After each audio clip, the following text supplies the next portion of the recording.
बहुत ही भाग्यशाली होते हैं वो लोग और वो जगह यहां अल्लाह वाहिगुरु राम का नाम लिया जाता है। इस कलयुग में, कलयुग, युग माने समय, कल माने काल, बुराई की पावर, जिसे संतों ने काल या महाकाल का नाम दिया है। तो ये वो समय है, यहां प्यार, मोहब्बत, इंसानियत, बड़े बड़े नगरों में, बड़े बड़े महानगरों में तो नाम मात्र रह गया है। गर्ज, स्वार्थ, खुद गर्जी ने उसकी जगह ले ली है। किसी को आप कितना भी प्यार दो, किसी को आप कितना भी अपनापन दो, पर कोई भरोसा नहीं, सामने वाला अपनापन दे के आपको कितना लूट ले, आपको बर्बाद कर दे, कुछ भरोसा नहीं। ऐसा है ये कलयुग, ऐसा है ये भयानक समय। तो ऐसे युग में अल्लाह मालिक राम गॉड खुदा ओम हरि ईश्वर की बात सुनना बहुत बहुत बड़ी बात है। समय, एक तो समय घड़ी का जो चल रहा है, सेकंड, मिनट, घंटा, दिन, महीना, साल आपकी लाइफ का गुजर रहा है। और एक समय कहा गया है मनुष्य शरीर को। दोनों समय आपको मिले हैं और दोनों समय बेशकीमती हैं। आमतौर पे लोग कहते हैं मेरा बेटा जवान हो रहा है, संत कहते हैं जवान नहीं हो रहा, वो तो छोटा हो रहा है।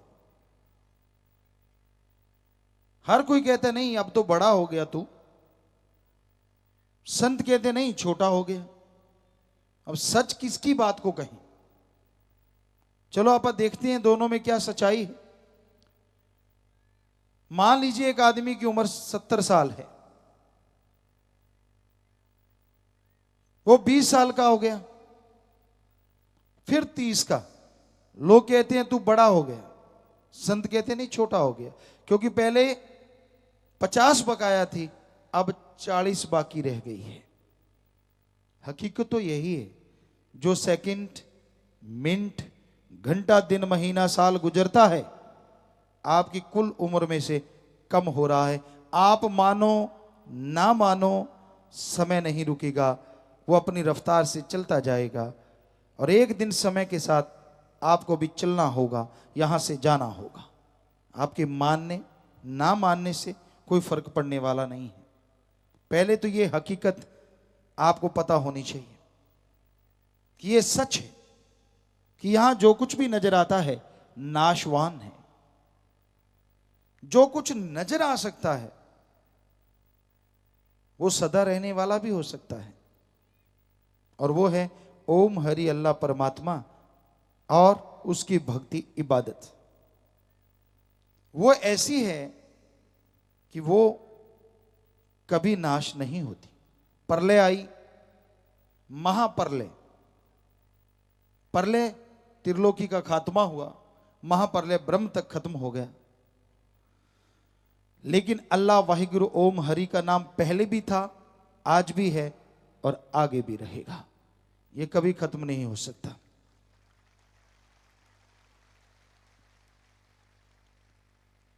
लोग कहते हैं बुराई भी पहले भी थी, आज भी आगे रहेगी। आप आगे का नहीं कह सकते कि बुराई रहेगी, पहले थी, आज है, इसमें कोई दो राय नहीं। पर आप ध्यान से सुनिए, पहले जो भी बुराई का नाम रहा हो, कंस, रावण या कोई ऐसा, तो आज कोई खुशी खुशी अपने बच्चे का नाम रावण या कंस नहीं रखता। राम सबके साथ लगता है, कृष्ण बहुत सारे लोगों के नाम होते हैं, और रहीम बहुत लोगों को कहा जाता है। यानी बुराई जब जब भी पनपी है तब भी, और आने वाले समय ने भी उसको नकारा है, किसी ने पसंद नहीं किया। और भलाई जब जब भी पनपी है, पीछे भी लोग याद करते रहे, आज भी करते हैं, और आने वाले टाइम में भी लोगों के दिलों में हमेशा अमर रहेगी। और ये आपको मालूम है कि इस दुनिया से जाना है, तो एक कर्म तो आपको करना ही है, भला करो चाहे बुरा, क्यों ना फिर भलाई कर्म किया जाए, ताकि आने वाली पीढ़ियां आपको अच्छाई के रूप में याद करें। आने वाली पीढ़ियां आपके नाम की मशाल तले आगे बढ़े, कोई आपको बुरा ना कहे। बहनों के हजारों नाम होंगे, लाखों नाम होंगे, करोड़ों अरबों नाम होंगे, क्या किसी बहन का कैकेयी नाम है? लगता नहीं किसी बहन का नाम कैकेयी होगा। बैठी हो तो बताना जरा। नहीं है। और सुमित्रा, कौशल्या, पता नहीं कितनी बहनों के नाम होंगे। वो भी मां थी और वो भी मां थी। मंत्रा किसी का नाम है? नहीं है। तो कहने का मतलब बुराई चाहे पनपती है, बढ़ती है, तब भी लोग उसे नकारते हैं और बाद में तो कोई उसका नाम लेना नहीं पसंद करता। आप इसी से सोचो, चाहे आप कितना भी एडवांस युग में हैं, और आपसे पहले बहुत एडवांस युग आ चुका है। आपको उदाहरण दे देते हैं अगर आपको गलत लगता है तो। अब तो साइंस कुछ भी नहीं है, इससे पहले बहुत साइंस पनपी है। सबसे पहले रामायण काल में, राम जी के समय, अगर आप अस्त्र शस्त्र की बात करो तो उनके पास ऐसी साइंस थी। अगर रावण की बात करें, क्योंकि हम नॉन मेडिकल के स्टूडेंट रहे, विज्ञान को बहुत मानते थे, थोड़ा पढ़ पाए, गुरुजी ने हमें बुला लिया। धर्म महाविज्ञान है, ये हम आपको साबित कर देंगे जब मर्जी आप पूछो। तो धर्मों को तो हम सबको मानते हैं। तो रामायण के अनुसार रावण के पास एटम परमाणु बम होता था, जो धरती में नहीं दफनाया होता था। रावण कहीं भी घूमता था, वो एटम परमाणु उसके कंधे पे टंगा रहता था। क्या आज किसी के कंधे पे एटम परमाणु टंगा है? रावण चंद्रमा की रोशनी से खाना बनाता ही बनाता था, सूरज की रोशनी से बनाता था, पर सबसे बड़ी बात, वो जब चाहता था बरसात करवा देता था। क्या आज ऐसी साइंस हुई है कोई इजाद? होती तो कहीं सूखा, कहीं बाढ़ क्यों होती? सूखा तो पड़ता ही ना। और यही नहीं, जो आप डॉक्टर साहबान बैठे हैं या पढ़े लिखे सज्जन, रावण साइंस का बहुत बड़ा ज्ञाता था। हम रावण के गुण नहीं गा रहे, साइंस की चर्चा कर रहे हैं। तो रावण बहुत बड़ा साइंस का ज्ञाता था। वो सफल क्लोन ज्ञाता था। सफल क्लोन, उसके खुद के 3 या 5 बेटे थे, और उन बेटों से उसने 1 लाख बेटे बना लिए थे। और सफल इसलिए क्योंकि उनके 1 लाख बेटों के आगे 1.25 लाख बेटे थे। क्या आज किसी ने आदमी का क्लोन बनाया है? हुआ है सफल? इतना इतना सक्सेस हुआ है? सब था उसके पास, जहाज क्या, हेलीकॉप्टर क्या, एवरीथिंग, हर चीज थी उसके पास। ये मत इतराओ कि आपके पास ज्यादा ही साइंस का आ गया है, आपसे पहले इससे भी ज्यादा आ चुका है। महाभारत काल में भी, भलाई में भी बड़ी अच्छी चीजें उनके पास थी। उसके नौकरों के कमरे भी सोने के हुआ करते थे, गोल्ड के। इतना वो दानवीर था, परवाह नहीं करता था, बड़ा पैसा था। लेकिन उसका हश्र क्या हुआ और क्यों हुआ? क्योंकि वो अहंकार कर गया कि मुझे मौत भी कुछ नहीं कर सकती, मैं तो मरूंगा ही नहीं।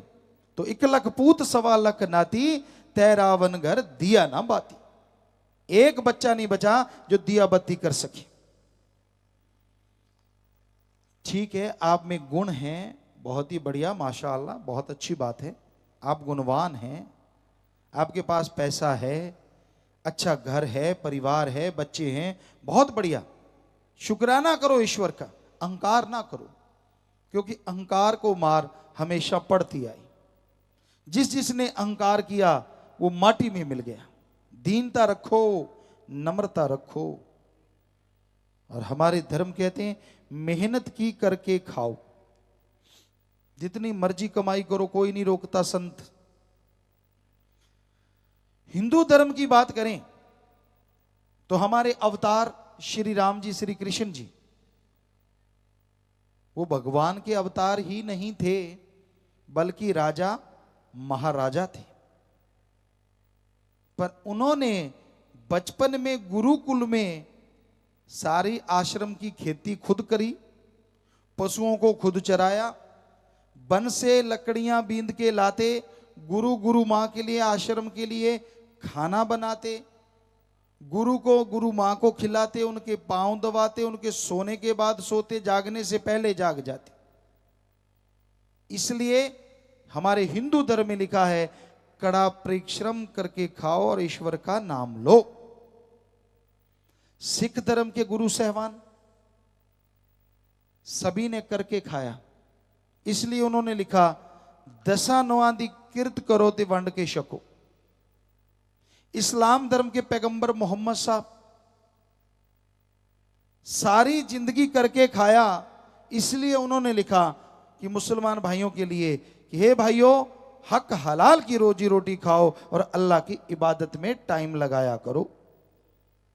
ईसा मसीह ईसाई धर्म के पैगंबर सारी जिंदगी करके खाया, इसलिए उन्होंने लिखा कि हार्ड वर्क करके खाओ और गॉड्स प्रेयर किया करो। तो बताओ, है ना बात एक ही सारे धर्मों की? बुरा ना मानना, सच्ची बात कड़वी बहुत होती है। क्या आप में से कोई सिर्फ इंसान बैठा है जिसके साथ धर्म का नाम ना हो? शायद कोई हो, पर हमें लगता नहीं। जितने लोग भी यहां बैठे, भाई बहन माता बुजुर्ग, सबके साथ सरनेम किसी ना किसी धर्म का है, यानी आप धर्म के लोग हैं। तो आप में से कितने लोग होंगे जो कड़ा परिश्रम हार्ड वर्क करके खाते होंगे, और कितने होंगे जो झूठ बोल के ठगी बेईमानी भ्रष्टाचार से खाते होंगे? हम कुछ ऐसा कैलकुलेट नहीं कर रहे, पर जरा सोचिए, धर्म कहता है ठगी बेईमानी भ्रष्टाचार नहीं कर सकते और आप वो कर रहे हैं, तो क्या आप धर्म का नाम रखने के हकदार हैं? नहीं है। फिर भी धर्म का नाम रखे हुए हैं और धर्म के परखच्चे उड़ाए जा रहे हैं। बुरा ना मानना, सच सच ही होता है, सच कड़वा होता है। ये छोटे से लेके बड़े तक को लगेगा, लोग मजाक उड़ा सकते, उड़ाते रहें, कोई फर्क नहीं पड़ता। फकीरों का काम सच बताना है, और यही सच कि आज धर्म के नाम लेके धर्म पे चलने वालों की गिनती कम हो गई है। धर्म का दिखावा करके ठगी बेईमानी भ्रष्टाचार करने वालों की गिनती दिनों दिन बढ़ती जा रही है। जयपुर साइड में हम सत्संग कर रहे थे, रात को बैठे थे, बहुत सारे वकील सज्जन आए, उनका पूरा बार एसोसिएशन आया। बहुत पहले की बात कहते, गुरुजी हम आपसे एक सवाल पूछना चाहते हैं। पहले पढ़ाई कम थी तो ठगी बेईमानी भी कम थी, आज पढ़ाई जो जो बढ़ती जा रही है, ठगी बेईमानी भ्रष्टाचार बढ़ता जा रहा है। आप गुरु हैं, फकीर हैं, हमारे देश में सबसे ज्यादा संत पीर फकीर हुए हैं, फिर भी हमारा देश नंबर लेता जा रहा है ठगी बेईमानी भ्रष्टाचार में। तो क्या फायदा हुआ राम नाम का? हमने उनसे हाथ जोड़ के कहा, आपके सवाल का जवाब देंगे, पहले आप हमारे सवाल का जवाब दे देंगे? कहते जरूर गुरुजी। तो हमने कहा बताइए, क्या आज अच्छे नेक ईमानदार भले लोग हैं? कहते हाँ जी होंगे, 25-30% ऐसे लोग होंगे। हमने कहा अगर संत पीर फकीर ना आते तो ये 25-30% भी ना होते तो क्या होता? ये तो हमारे धर्म पीर फकीरों की वजह से 25-30% लोग हैं तो सही, कम से कम बीज तो नाश नहीं हुआ, वरना इस चीज का बीज नाश हो जाता, अफरा तफरी मच जाती और गुंडागर्दी मार कटाई ठगी बेईमानी भ्रष्टाचार चरम सीमा पे होती।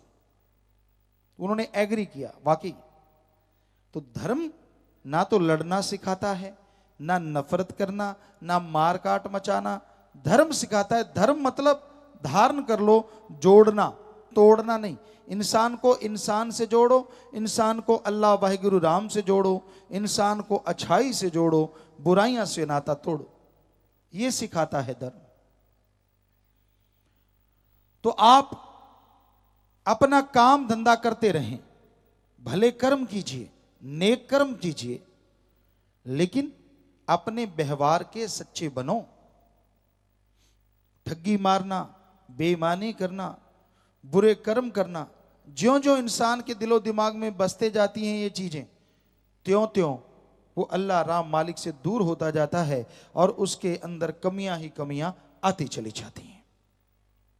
तो आपसे गुजारिश कि अगर आप मालिक का नाम लें, अपना कर्तव्य निर्वाह करें, जो भी आपकी ड्यूटियां हैं, नौकरी पेशा हैं, खेती बाड़ी करते हैं, दुकानदार हैं, पढ़ने वाले हैं, ईमानदारी से अपनी ड्यूटी का निर्वाह कीजिए, कोई नहीं रोकता आपको। लेकिन थोड़ा सा समय ईश्वर के नाम के लिए भी लगा दीजिए। चलते चलते ही सही, आप पैदल जा रहे हैं, खाली हैं, हाथों पैरों से चलते जाइए, जीभा से राम का नाम लेते जाइए। हम आपको गारंटी देते हैं, जिस काम के लिए जाएंगे अगर भावना से जाप करते जाते हैं, उस काम में भी आपको बरकत लाजमी होगी। बताइए आपका कहां लॉस हो गया?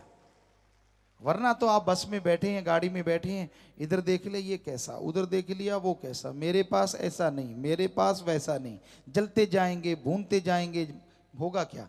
आपका नुकसान, आपको बीमारियां, तभी नहीं, आने वाले टाइम में 100% बीमारियां होंगी। जितना माइंड पे प्रेशर दोगे, माइंड आपका उधर लग जाएगा, बॉडी की रिपेयर नहीं करेगा, बस नेचुरली आपकी परेशानियां आने वाली जरूर आएंगी। आप करते हैं ऐसा, होता है ऐसा, गप मार लें, चल यार बैठ के गप मारते हैं, खाली हैं तो गप मारते हैं। कभी हो ये सोचा है आपने, चलो यार खाली हैं ईश्वर का नाम लेते हैं? ना ना, ये तो बेकार सी चीज है, ये तो बकबका समान है। गप मारना मिर्च मसाला है। आपको बात पे बात ख्याल में आई, एक सीधा साधा जिमीदार था, छोटी सी बात सुनाते हैं सच्ची। तो पुराने समय राजस्थान की बात है, ऊंट गाड़ा या बैलगाड़ा उसके पास था, तो काफी सामान खेत से हरा चारा उसने लाद लिया, बोरियां रख ली, जो भी उसके पास सामान था, गेहूं वगैरह जो, तो लेके आया। रास्ते में एक टीले पड़ते थे, बालू रेत, तो एक टीले में उसका गाड़ा फंस गया। अब अगले गांव उसने जाना था, चला गया, गांव की भी निकलेगा नहीं, पास में गांव था, उनके पास गया, लोग बैठे ताश के पत्ते खेल रहे थे, या जो पहले पुराने टाइम में जुआ वगैरह खेलते थे, बैठे खेल रहे थे। उसने हाथ जोड़ के विनती की, भाइयों मेरा गड्ढा फंस गया है बालू रेत में, थोड़ा धक्का लगवा दो। कहते ना ना, फालतू के काम के लिए हमारे पास टाइम नहीं है, हमें छेड़ मत, हमारा मूड ऑफ होगा, फला आज की भाषा बरत रहे हैं, वह तब तो कहाँ जानते थे लोग।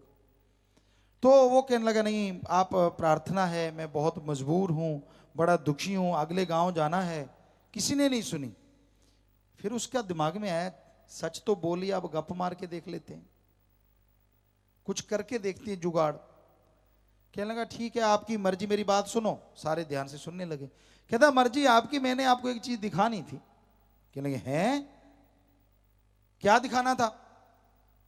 कहता मेरे खेतों में एक एक मण के, दो दो मण के लौकी हुए हैं, लौकी। कहते बकवास करता है। कहता बकवास क्या, हाथ कंगन को आरसी क्या, पढ़े लिखे को फारसी क्या, चलो अभी दिखा देता हूं। सारे उठ लिए, भाग लिए साथ, गड्ढे के पास पहुंच के कहते दिखा किधर है? 2 मण के लौकी। कहता वो बाद में, अब आप आ ही गए हो भाइयों, थोड़ा धक्का लगा दो, मेरा गाड़ा निकल जाएगा। कहने लगे ये ठीक है यार, क्या फर्क पड़ता है। सबने धक्का लगाया, गाड़ी निकल गई, वो गाड़ी पे बैठा, चलने लगा। सारे कहने रुक, रोक लिया। कहने लगे ये बता कहां है 2 मण के लौकी? कहता यही 2 मण के लौकी थे। सच बोलने से आप धक्का लगाने आए नहीं, झूठ बोलने से दौड़े चले आए। तो आज का युग ही ऐसा है, हम घूम घूम के देखते रहते हैं, शहरों में जाते हैं, काम करते हैं, बच्चे हैं, सब देखते हैं हम, तो इतना झूठ, इतना तूफान बोलते हैं लोग। कसम से गुरुजी हमें 1 पैसा नहीं बचता। तो हमने कहा फिर खाता क्या है? 1 पैसा नहीं बचता, फिर इधर इधर बगल झांकेंगे, इधर उधर। छोड़, इतना झूठ। मतलब ऐसा युग है ये, ऐसा बुराई का युग, बहुत ही झूठ, तूफान, ठगी, बेईमानी, भ्रष्टाचार, धर्म के जो कर्तव्य हैं उनके परखच्चे उड़ाना। तो आप ईमानदारी से, सच से, नेकी से बहुत कुछ कमा सकते हैं। कहते बड़ी परेशानी आती, एक अपने आप को मर्द कहलाते हो, फिर परेशानियों से भी डरते हो। इधर आ जाइए, चलो थोड़ी बहुत परेशानियां आ जाती हैं, पर ईमानदारी में कभी भय नहीं होगा, टेंशन नहीं होगी, बिना वजह की परेशानी आपको नहीं सताएगी, बल्कि आपका हौसला बुलंद रहेगा और आप फक्र से जिंदगी जी पाएंगे। आपको किसी का कोई डर कभी नहीं सताएगा। तो हकीकत बताना हमारा फर्ज है और आज आपको हकीकत से रूबरू कराने आए हैं। आप इंटरेस्ट लेके सुनिए, ठीक है? यहां मिर्च मसाला नहीं है। बहुत सारे लोग हमारे पास आते, गुरु जी ये भी कोई बात है, आप थोड़ा मिर्च मसाला दो। हमने कहा नहीं, हम मिर्च मसाला नहीं लगाते, हम तो प्योर चीज देते हैं जो कुदरत की तरफ से आती है। और आज सारी दुनिया शोर मचा रही है कि ऑर्गेनिक खाया जाए तो आदमी को बीमारियां ही ना हो। और आपको सच बताते हैं कि ऑर्गेनिक राजस्थान में अब भी खाते हैं लोग, वहां खाद स्प्रे नहीं डालते। और वहां गांव, बड़े बड़े गांव में डॉक्टर नहीं है। हम सत्संग करने गए, किसी का सिर दर्द हुआ, पता किया कि पता करो डॉक्टर है तो दवा दिलाएं, कहते डॉक्टर है ही नहीं हमारे तो कई गांवों में, कभी किसी को कुछ होता ही नहीं। कभी कभार थोड़ा बहुत होता है तो जाते हैं दूर शहर, अदरवाइज देसी दवाइयां थोड़ा बहुत करके ठीक हो जाता है काम। ऑर्गेनिक जिसका शोर मचा हुआ है, ये हमारे देश की बहुत बड़ी परंपरा रही है। हमारे देश का वो धन है जो आदिकाल में हमारे लोग खाया करते थे, इस्तेमाल में लाया करते थे, जिसमें कोई खाद स्प्रे, कोई ऐसी चीजें नहीं होती थी। अच्छी फसल खाते थे, बहुत ताकतवर और शक्तिशाली होते थे। और आपको जो लोग कहते नहीं गुरुजी पहले ताकत होती थी आजकल दिमाग, तो वो आपको रावण की कहानी सुनाई दी है। तब लोगों की जो लंबाई गिनते थे ना, वो गजों में होती थी, आज इंचों में और एमएम पता नहीं क्या क्या है, लटरम पटरम उसमें होती है, ताकि ज्यादा दिखे। 170, अगर 170 बाद में पता चलता है कि ये तो 5-6 फुट का ही है, वो ज्यादा बड़ी। तब गजों में होती थी, गज यानी 3 फुट का 1 गज, कितने गज का? 8 गज का। आपको लगता है झूठ है, 101% सच है। साइंस को एक दिन मानना पड़ेगा। कुंभकर्ण जैसे 70-70, 80-80 फुट के लंबे भी थे, पर नहीं, यकीन नहीं आएगा। आप इतने लंबे हो, अगर ऐसे नशा चलता रहा, ऐसी जहर भरी चीजें खाते रहे, जो आज 6-7 फुट के हैं, कल जो आने वाला टाइम है जो 2.5-3 फुट के होंगे, उनको लगेगा 7 फुट का कोई होता ही नहीं था। ये साइंस मान रही है, ये वैज्ञानिक कह रहे हैं, हमसे चर्चा हुई थी। वो कह रहे गुरुजी अगर यही हाल रहा, सिर रह जाएगा, नीचे वाला सौदा खत्म होने लग जाएगा। अगर यूं ही नशे चलते रहे, यूं ही बर्बादी चलती रही, सोचो। तो सब सच है, आज वाले झुठला देते हैं क्योंकि उतने लंबे हो नहीं सकते। और आदमी के अंदर एक ईगो है कि मेरे से कोई लंबा था, मेरे से कोई ऊंचा था, हो ही नहीं सकता, बस नहीं मानते। जबकि हकीकत है ये चीजें। और आज भी आप स्ट्रांग हो सकते हैं अंदर बाहर से, दिमागी तौर पे, और आत्मिक शांति से जिंदगी गुजार सकते हैं। बस ऑर्गेनिक खाइए, अच्छा खाइए, सुमन कीजिए, भक्ति इबादत कीजिए, अपने विचारों पे काबू कीजिए, यकीनन सबसे सुखी आप बन जाएंगे। धन सतगुरु तेरा ही आशा सभी साथ संगत जी से निवेदन है कि मेरा चैनल जरूर सब्सक्राइब करें जी। धन धन सतगुरु तेरा ही आसरा।